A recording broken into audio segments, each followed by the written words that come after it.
So we got the Nifty lift out. Wanted to do some roof work up here, but it's not working. I think the batteries are not charging.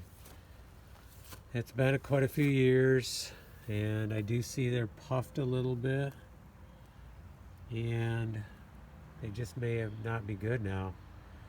So what I'm going to do is pull them off, take them down to the place I get the batteries from, and have them test them and probably buy new ones. I hate to do it, but I need this lift working so I can do some roof work.